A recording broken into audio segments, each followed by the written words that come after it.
Maxine Waters may finally get kicked out of Congress.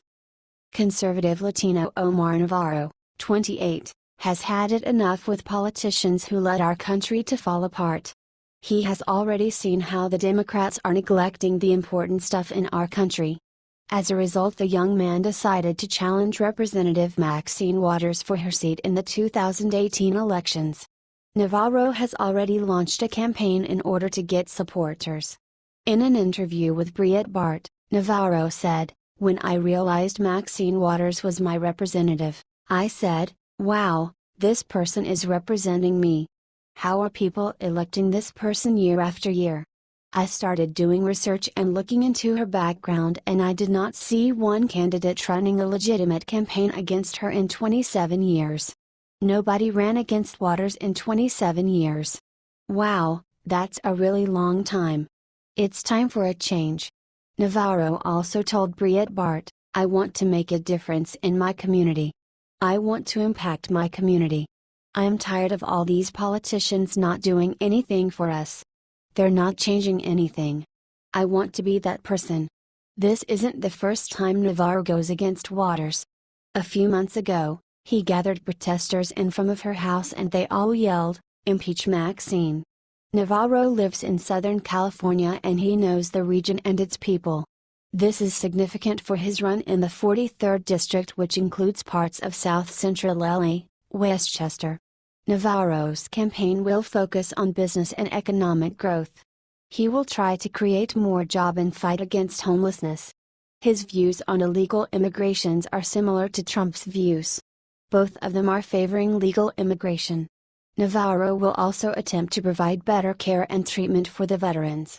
Last week, Navarro held a fundraiser in Rancho Palos Verdes where he said, "Maxine Waters, if you're listening, I'm coming for you.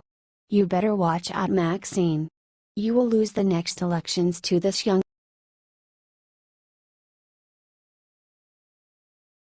Al Sharpton comes out against Founding Father Memorial. MSNBC host Al Sharpton is calling for ending federal funding for maintenance and security for the Jefferson Memorial because the third U.S. president owned slaves. "When you look at the fact that public monuments are supported by public funds, you're asking me to subsidize the insult of my family. I would repeat that the public should not be paying to uphold somebody who has had that kind of background," Sharpton told CBS host Charlie Rose. Advertisement: He tried to lessen the blow by saying that private museums can do whatever they want. Yes, he's trying to seem reasonable, but we all know that he's not a reasonable person. The Jefferson Memorial is very large and resides on the side of the Potomac River on federal lands. Jefferson had slaves and mixed children, and apparently that's an issue in 2017. Everything from 200 years ago matters. Advertisement: I think that people need to understand when people that were enslaved and robbed of even the right to marry, and had forced sex with their slave masters, this is personal to us. Al Sharpton even claimed that it was personal. How is it personal for Sharpton? Was he a slave? I'm quite sure that he wasn't. Rose began to pose, therefore everybody associated with slavery in terms of a public monument to them, before Sharpton. When you look at the fact that public monuments are supported with public funds, you are asking me to subsidize the insult to my family. This is just another mile the left is taken from the image they were given. They don't care a thing about America, only fake feelings. Sharpton is a professional provocateur. He doesn't care about blacks, he only cares about lining his own pockets. This is the same guy who can't stay out of tax trouble. Why should we listen to him? What do you think?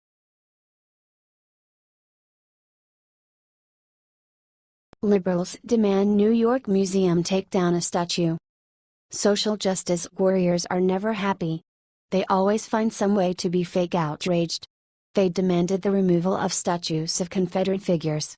Now, they are targeting all statues that honor white people. It was obvious that this was what they were doing. They are trying to drive white people out of this country and this country's history. A New York museum experienced this firsthand. On Monday, nearly 200 SJW losers decided to protest inside of a museum in NYC. It was the American Museum of Natural History. They want to tear down the statue of Teddy Roosevelt. Everyone loves Teddy, he is a legend. He's apparently a racist. They also protested Columbus Day and wanted it to be renamed Indigenous Peoples Day. Advertisement, a stark embodiment of the white supremacy that Roosevelt himself espoused and promoted, pontificated the group of protesters in a statement. The statue is seen as an affront to all who pass it on entering the museum, but especially to African and Native Americans. They were so thrilled to march around a peaceful museum to throw a fit. They carried a bunch of bullshit signs that read "Decolonize this museum, abolish white supremacy, and Black Lives Matter." Their intention to eliminate whites and white history is obvious. The globalists can't conquer America with the whites in this nation. A sort of religious fanaticism underscored the entire spectacle. Advertisement, the group started with a 10-stop tour of the museum in which they highlighted a variety of exhibits they felt were racist and misrepresentative, which ranged from how the representation of Africans reinforces negative stereotypes to the exoticizing of Islam in the Hall of Islam exhibit, reports The Guardian. What do you think of this? Do you want to see statues torn down? Is it time to fight back in a very strong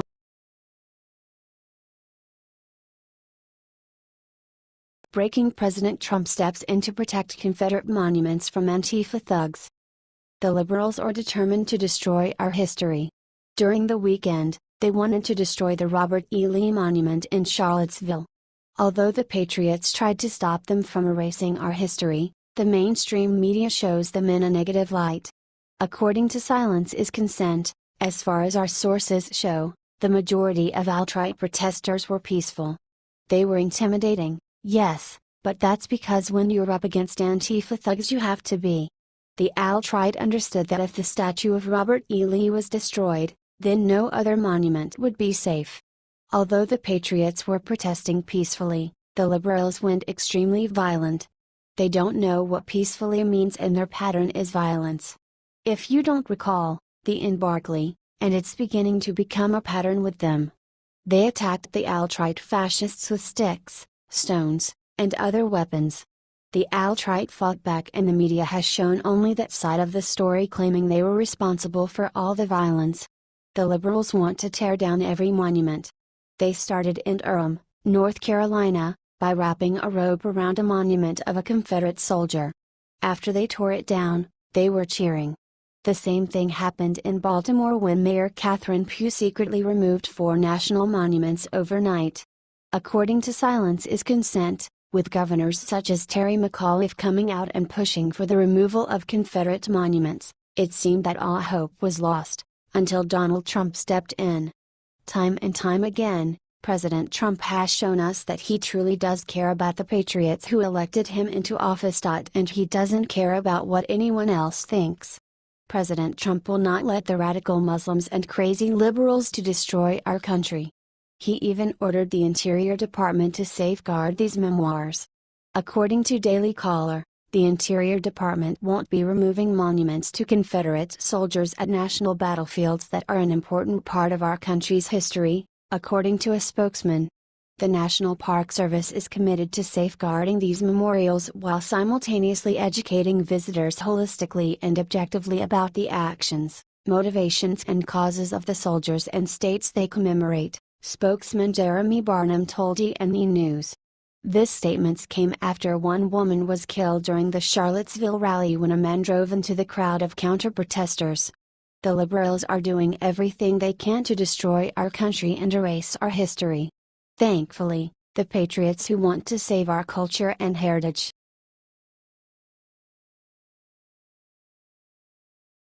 Trump proven right, a Chicago pastor wants George Washington statue torn down. President Donald Trump asked a good question during a tense press conference Tuesday. He asked if citizens would now start begging for the removal of statues of the first president, George Washington. Washington is widely considered one of the best presidents and military commanders in American history. Well, now, there is a person making that call. Advertisement, a black pastor from Chicago by the name of Bishop James Dukes is now asking the very corrupt mayor of Chicago to remove the statue of George Washington in Chicago. In fact, he said that the statue is offensive. Yes, The hero of American history is offensive. Washington was a slave owner. Oh no, that's offensive to everyone in the US because they never had to deal with slavery. Or something like that. Their logic is non-existent. This is less than a day after Trump pondered the question at the press conference. Was George Washington a slave owner? So will George Washington now lose his status? Are we going to take down statues to George Washington? The president asked Tuesday. So you know what? It's fine. You're changing history, you're changing culture. Advertisement. In a Facebook post, Dukes said he sent letters to both the Emanuel administration and the Chicago Park District. He is also upset about a park in Chicago.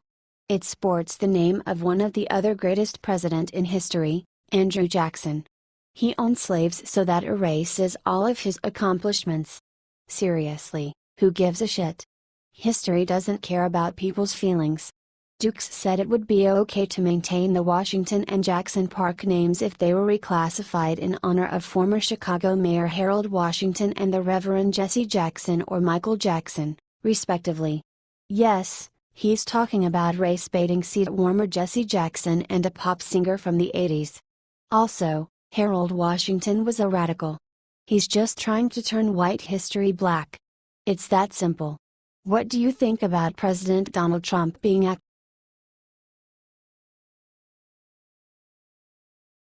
Congresswoman calls for impeachment as hysteria reaches apex? The president in his press conference yesterday spoke about the incident that took place in Charlottesville and blamed every single person is responsible.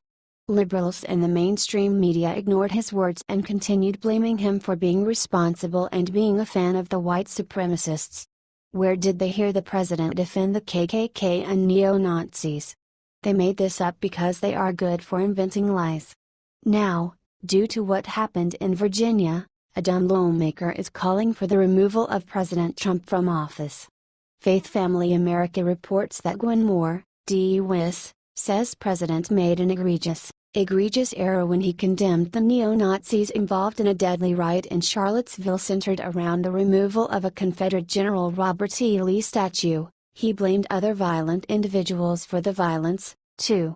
Without specifically naming them but making his meaning clear, Trump didn't give the armed Antifa and Black Lives Matter groups in the Virginia city a free pass, like liberals are, because he said they were charging at the white supremacist rally swinging clubs. Both sides, he said, need to take the blame. His simple statement has led to numerous claims, including by those in the mainstream media, that Trump is actually promoting the neo-Nazis. It's a strange twist of the English language and one that Rep. Moore fully exploited.